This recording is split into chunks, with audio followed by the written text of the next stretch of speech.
రాజన్న సిరిసిల్ల జిల్లా ముస్తాబాద్ మండలం కేంద్రంలోని దివంగత కనమేని బాలరెడ్డి చారిటబుల్ ట్రస్ట్ నిర్వాహకుడు కనమేని చక్రధర్ రెడ్డి ఆధ్వర్యంలో మండల కేంద్రానికి చెందిన మీసా భారతి కూతురు వివాహానికి క్వింటాల్ బియ్యాన్ని బీజేపీ నాయకుల చేతుల మీదుగా వధువు కుటుంబానికి అందజేశారు। ఈ కార్యక్రమంలో మల్లారపు సంతోష్ రెడ్డి, జిల్లెల ఉపేంద్ర, మీసా శంకర్, మిడిదొడ్డి దేవయ్య తదితరులు పాల్గొన్నారు।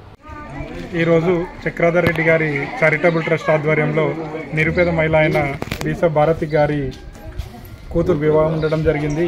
వాళ్లకు చక్రధర్ రెడ్డి తన వంతు సహాయంగా క్వింటల్ బియ్యాన్ని ఇక్కడ ఇవ్వడం జరిగింది। చక్రధర్ అన్న గారి చారిటబుల్ ట్రస్ట్ ఆధ్వర్యంలో అనేక సేవా కార్యక్రమాలు చేపట్టడం జరుగుతుంది। ఎవరైనా పేదవారి ఉంటే వాళ్లకు ఈ బియ్యం కానీ ఆర్థిక సాయం కానీ అందించడం జరుగుతుంది। కావున ఈ అవకాశాన్ని పేద ప్రజలందరూ సద్వినియోగం చేసుకోవాలని ఈ సందర్భంగా తెలియజేసుకుంటారు। ముస్తాబాద్లో దళిత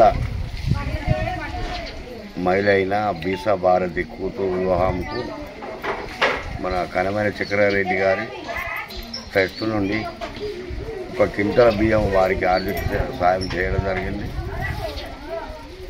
ఈ యొక్క ఆర్థిక సాయము కొరకు అతన్ని సంప్రదిస్తే ఎవరైనా సరే లేని వారికి మనం అంతు సేవం చేద్దామని ఆయన కోరడం జరిగింది।